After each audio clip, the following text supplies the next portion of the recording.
दोस्तों, एक तरफ जहां सैकड़ों साल बाद दोबारा से राम मंदिर बनाए जाने की वजह से पूरे देश में हिंदुओं के बीच हर्षो उल्लास का माहौल है, तो वहीं दूसरी तरफ इसकी प्राण प्रतिष्ठा से पहले ही पुरी के शंकराचार्य स्वामी निश्चलानंद ने एक ऐसा विवादित बयान दिया है जिसे सुनकर जनता भारत के चारों शंकराचार्यों और मोदी जी के बीच दो भागों में बंट गई है।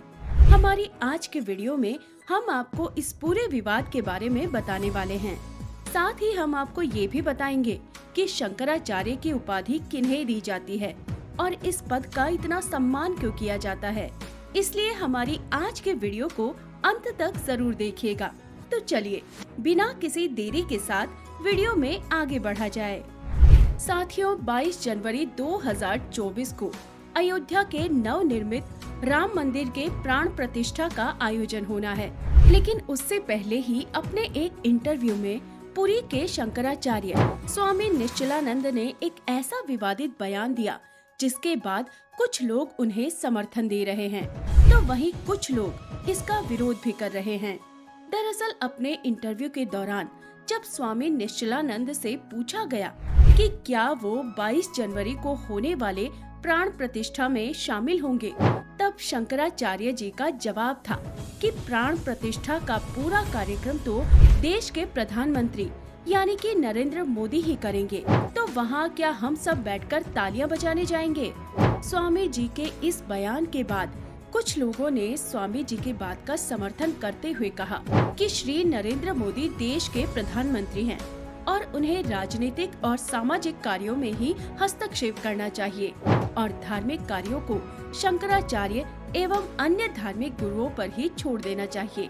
तो वहीं कुछ लोगों ने स्वामी जी का विरोध करते हुए कहा कि क्योंकि भाजपा और मोदी जी की वजह से ही रामलला अपने घर अयोध्या वापस लौट पाए हैं, इसलिए उन्हें ही प्राण प्रतिष्ठा का कार्यक्रम करना चाहिए। अब आप इन दोनों पक्षों में से किस ओर हैं? हमें कमेंट करके जरूर बताएं। इतनी देर की वीडियो देखकर आपके दिमाग में ये सवाल तो जरूर आ रहा होगा कि आखिर ये शंकराचार्य कौन होते हैं? भारत में कुल कितने शंकराचार्य हैं और इन्हें चुना कैसे और क्यों जाता है? तो चलिए हम एक एक करके आपके सारे सवालों के जवाब देते हैं। दोस्तों, जैसा कि नाम से ही स्पष्ट है कि इस पद की परंपरा आदि गुरु शंकराचार्य ने आरंभ की थी। ये उपाधि आदि शंकराचार्य, जो कि शिव अवतार, हिंदू दार्शनिक एवं संपूर्ण कलयुग के धर्म गुरु थे एवं जिन्हें हिंदुत्व के सबसे महान प्रतिनिधियों में से माना जाता है, उनके नाम पर है। आदि शंकराचार्य का जन्म कालड़ी, केरला में हुआ था। उन्हें जगत गुरु के तौर पर मान्यता प्राप्त है। ये एक उपाधि जो हर युग में एक ऋषि को प्राप्त होती है। सतयुग में वामन, त्रेता युग में सर्वगुरु ब्रह्म ऋषि वशिष्ठ थे, द्वापर के सर्वगुरु वेद व्यास थे। भगवान कृष्ण ही सर्वकालिक अखिल गुरु हैं। उन्होंने सनातन धर्म की प्रतिष्ठा हेतु भारत के 4 क्षेत्रों में 4 मठ स्थापित किए तथा शंकराचार्य पद की स्थापना करके उन पर अपने 4 प्रमुख शिष्यों को आसीन किया। उनसे शास्त्रार्थ में पराजित श्री मंडन मिश्र पहले शंकराचार्य थे। तब से इन चारों मठों में शंकराचार्य पद की परंपरा चली आ रही है। ये पद हिंदू धर्म का सर्वोच्च गौरवमयी पद माना जाता है। चारों दिशाओं के नाम पर 4 अलग अलग शंकराचार्य होते हैं। वर्तमान में भारत के पूर्व के शंकराचार्य स्वामी निश्चलानंद जी महाराज हैं, तो वहीं पश्चिम के सदानंद सरस्वती महाराज, उत्तर के अविमुक्तेश्वरानंद सरस्वती और शंकराचार्य भारती तीर्थ जी जो दक्षिण के शंकराचार्य हैं। अब तक तो आप समझ ही गए होंगे कि भारत में शंकराचार्य का पद धार्मिक दृष्टि से सबसे बड़ा होता है। और चलिए अब जानते हैं कि शंकराचार्यों का चयन कैसे होता है। तो दोस्तों, शंकराचार्य की पदवी को हासिल करना कोई आसान काम नहीं है। कठिन प्रक्रिया और प्रकांड विद्वानों के साथ शास्त्रार्थ के बाद ही शंकराचार्य की गद्दी पर कोई धर्माचार्य बैठ सकता है। आदि शंकराचार्य ने प्राचीन भारतीय सनातन परंपरा की रक्षा के लिए देश के 4 कोनों में 4 मठों की स्थापना की थी। पूर्व ओडिशा में गोवर्धन मठ, पुरी, पश्चिम गुजरात में शारदा मठ, द्वारिका, उत्तर उत्तराखंड में ज्योतिर्मठ, बद्रिकाश्रम एवं दक्षिण रामेश्वर में श्रृंगेरी मठ।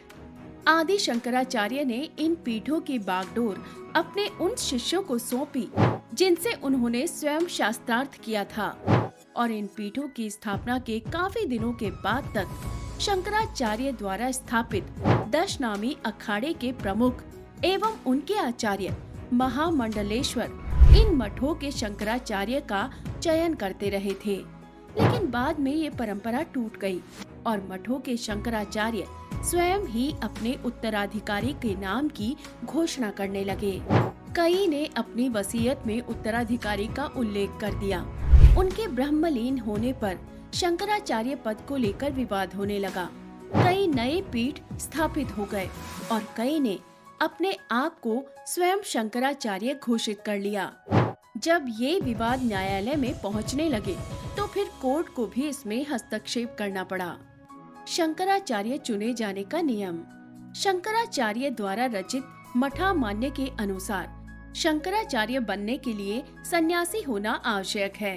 सन्यासी बनने के लिए गृहस्थ जीवन का त्याग करना, मुंडन करवाना, अपने पूर्वजों का श्राद्ध करना और साथ ही अपना भी पिंडदान करना, गेरुआ वस्त्र धारण करना, विभूति, रुद्राक्ष की माला को धारण करना आवश्यक होगा।